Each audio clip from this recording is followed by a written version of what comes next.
And at the upper left, on the map of Shine's choice, he is GNL Green Wings SOS, Kim Yoo-jin.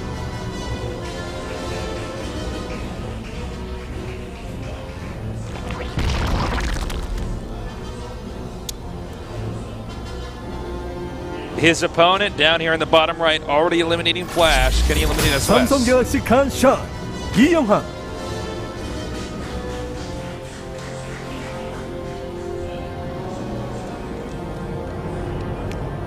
Well, we'll see. He definitely could. Games have been close. Even in that first series, Game 2 was very close at times.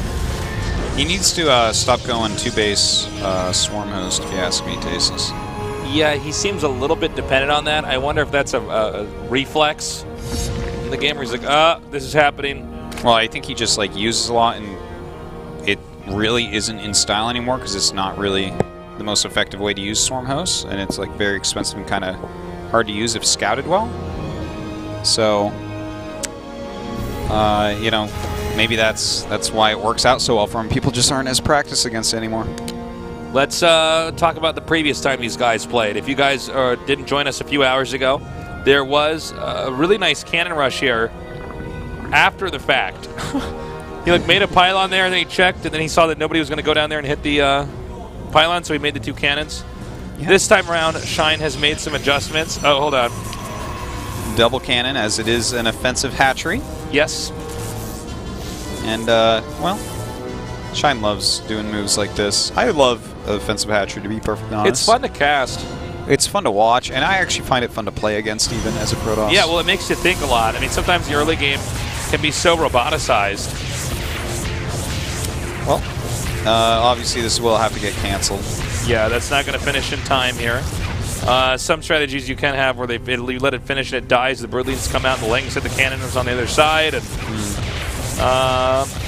it's pretty tight, but you can do it. There's the cancel. The drone actually gets away. Yeah. And that's just so he can regain some health for now. He wants to probably try to dash up a ramp or something. We'll see. The Lings may come in, make a little bit of a diversion, because he can't quite get up the ramp with the drone. Maybe if it heals all the way. Double expand now for Shine.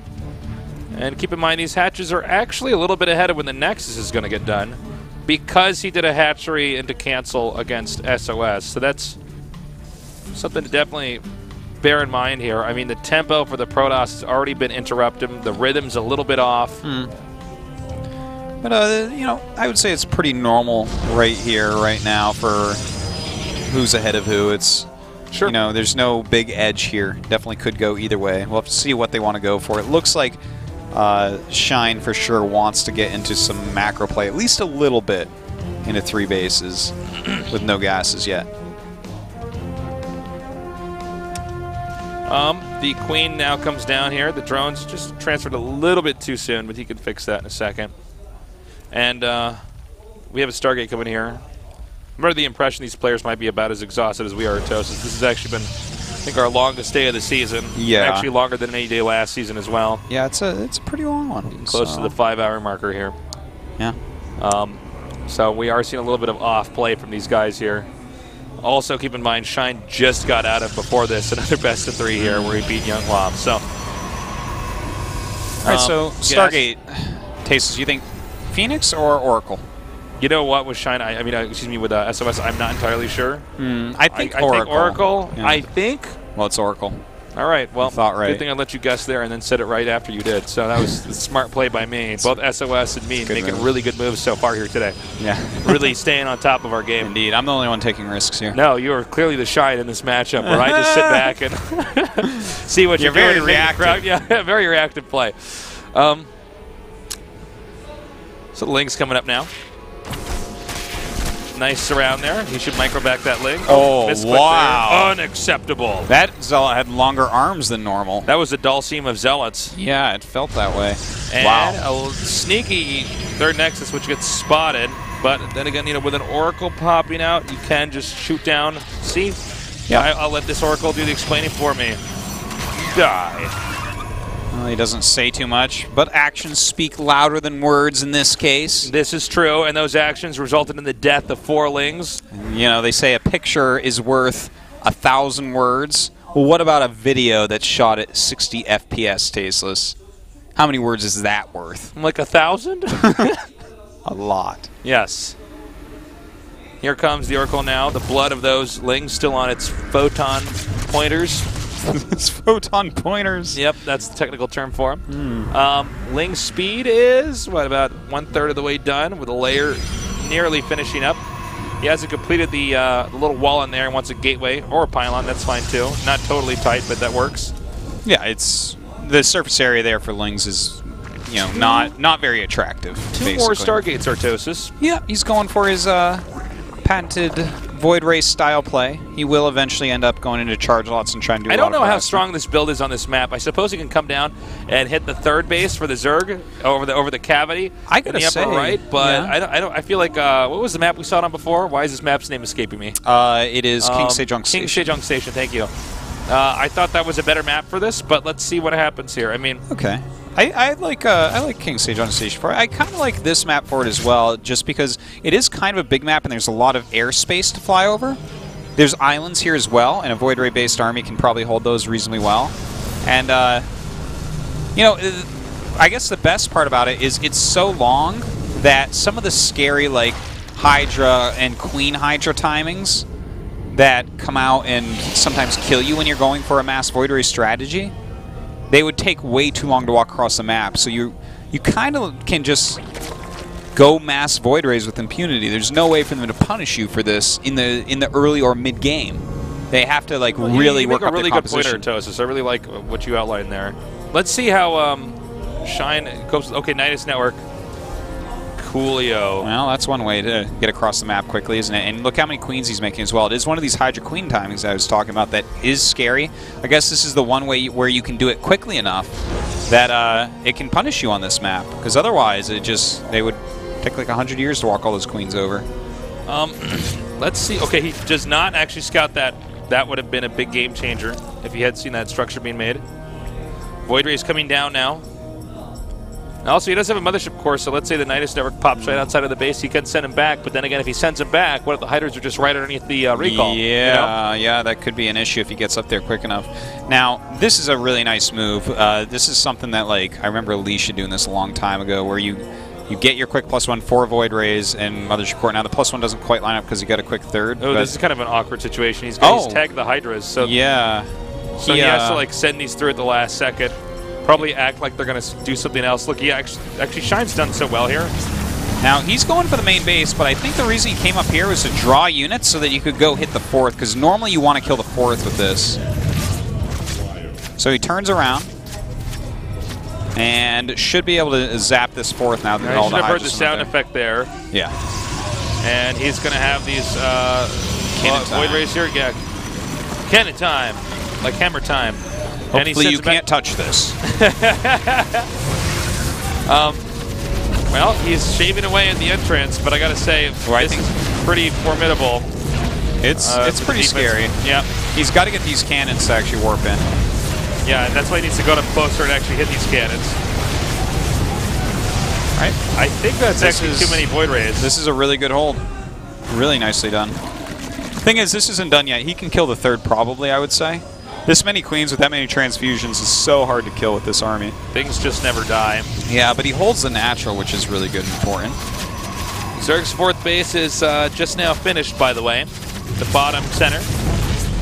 We do have a lot more Hydras on the way. And, you know, frankly, the Zerg should have hit that forge when he was doing that attack up there before going to the 3rd. Agreed. That's actually a good point. So he's got a lot more Hydras loaded up here. It looks like he wants to regroup. And he's going to Infestation Pit with this as well. If he just goes right up into a few Infestors, doesn't even need that many. You hit one good fungal on these Void Rays when they come out to poke like that. Oh. Bam, game over. Well, maybe not one good fungal, 3 good fungals. Still. 3.5. All you have to do is hit one good one, the other ones are easy. That is true. Zerg at 173 supply with a back door right into the entrance to the Protoss base.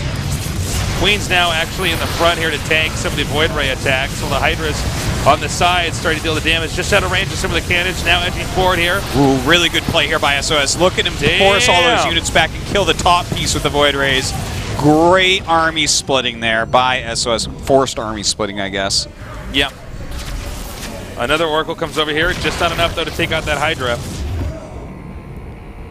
Still, you know what? Even if he ends up holding everything here, this is still 4 bases going up to Hive for Shine.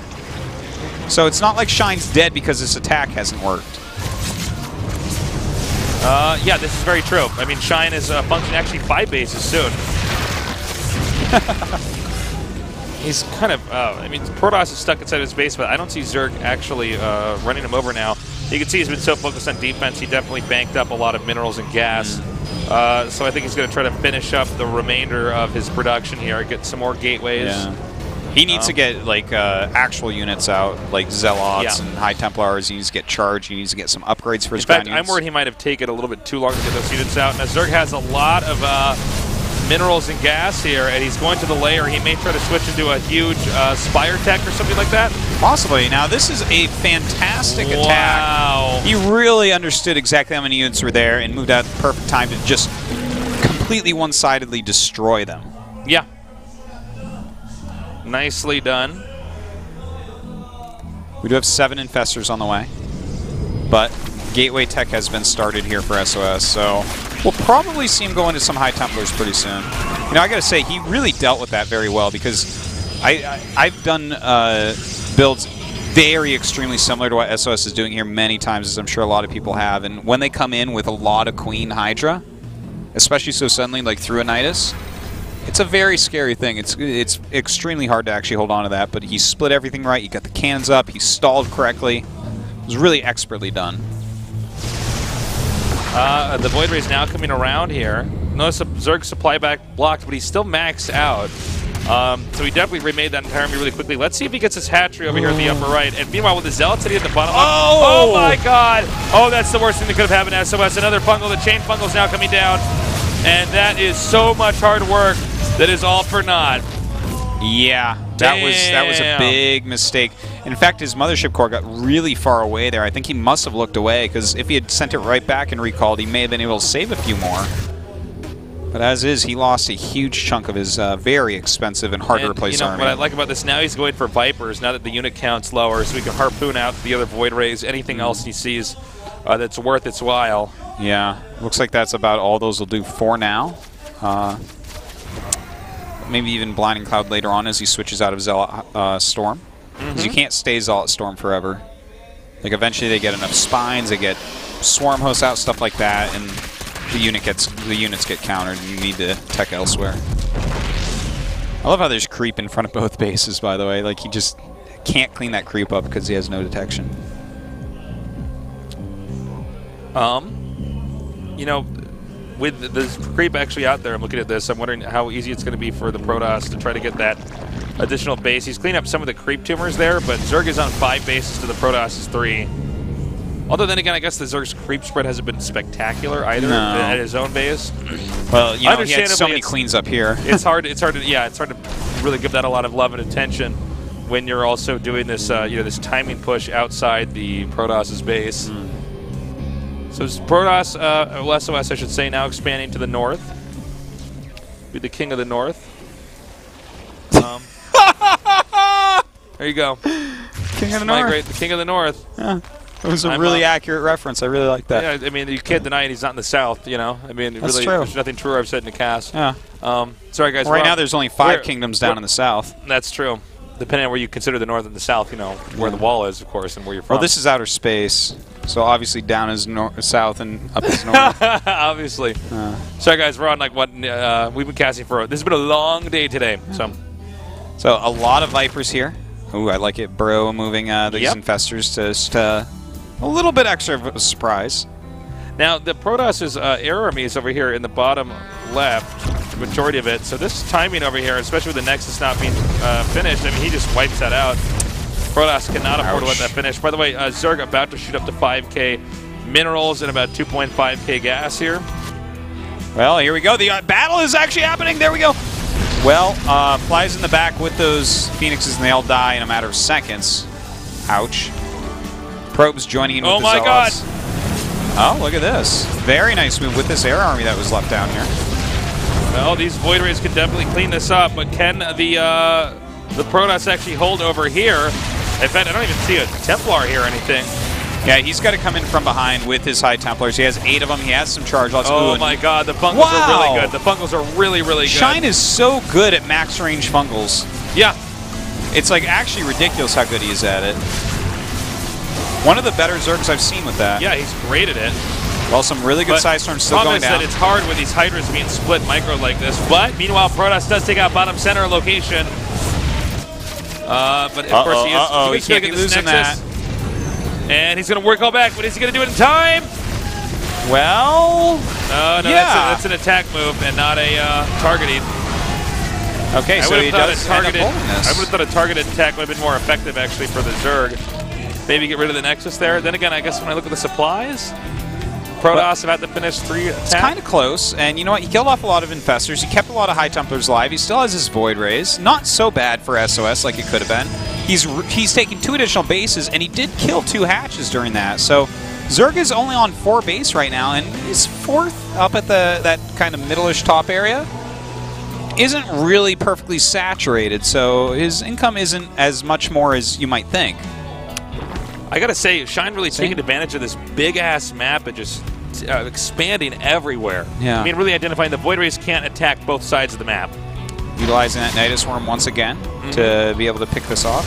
This is a smart move here, because if the Hydras take out this expansion over here, and he takes out the island, I mean, the Protoss is going to be, I think, very soon nearly mined out. Yeah, that is the case, and he's going to take out that island base now. Oh my! Oh no! Oh my! No! Wow. My screen was in the wrong place at the wrong time, and now he gets this Robo Bay, and now he gets maybe this other Robo Bay. He's going to get. There was 2 Robo Colossus being worked on Tasis, and both of them were taken out. This is. I think that was actually the big. He needed to just not have that happen. He just lost. He just was not watching his army there, and you can't lose that many Templars. Had he blanketed that with Psystorm and not lost the 2 Robo Bays, this would be a different story. But he lost 6 or 7 High Templars and 2 Robo Bays, as you say. Like, imagine if he had all that right now. This army would be garbage. Oh wow! I think Shine wins this. I think that's. Yeah, basically checkmate. I would say so. Wow, how things turn. You know, he didn't have enough Size Storm there. He didn't quite do it right. 25-minute game decided in the course of like 2 seconds there. Yeah. We should be seeing. Oh, they're doing the Macarena down there. And this is 2014 Artosis. Shining and old we're style in space, okay? I mean, this is completely out there dance. GG. Shine eliminates SOS from the GSL Code S and goes on to the round of 16. Shine showing that eliminating Flash was not a mistake. Well, that's this guy's like a new legend killer or something. I don't even know. Wow. SOS looking a little bit shocked, a little bit sad. That hurts. I mean, he was so close to actually eliminating. Wow, I've never seen SOS that upset. Yeah, he looks very sad. He's got teary eyes. He was so close to eliminating Sulky, and he just barely didn't do it. And then he came up here against Shine. And just barely didn't do it again? Barely didn't do it again, and that's all it takes to be knocked out of Code S, even in the round of 32. Even somebody like SOS, who's made over 100 grand this year. As you guys can see, it was a pretty crazy day here today. Sulky and Shine are 2 Zergs move on. Zerg OP. Zerg OP. Easy peasy, man. Yeah. Clearly. No, easy ZP. Oh. Not peasy. Easy ZVP. That's, I think, what it is. Yeah. No Protosses moving on today. We right. had a pretty heavy Protoss lineup to begin with, so that's balancing it out a little bit. Join us on Friday. We're going to have Hero against one of our only Terrans Innovation, and of course Leenock against Squirtle. That is a really awesome group. I'm sure a lot of people are going to tune into that. Don't forget about it. 4 big fan favorites in that group. Absolutely. Well, it was a fantastic day today. Definitely one of our longer days here. I think probably the longest one we've had this year. For this season, I think it's for the this longest, season at least. I think so. So thank you guys for staying with us through the entire show. It was a lot of fun. And again, like we said earlier, we'll be here Friday at 6 o'clock p.m. Korean Standard Time. And that does it for us here tonight. We love you guys. Good night.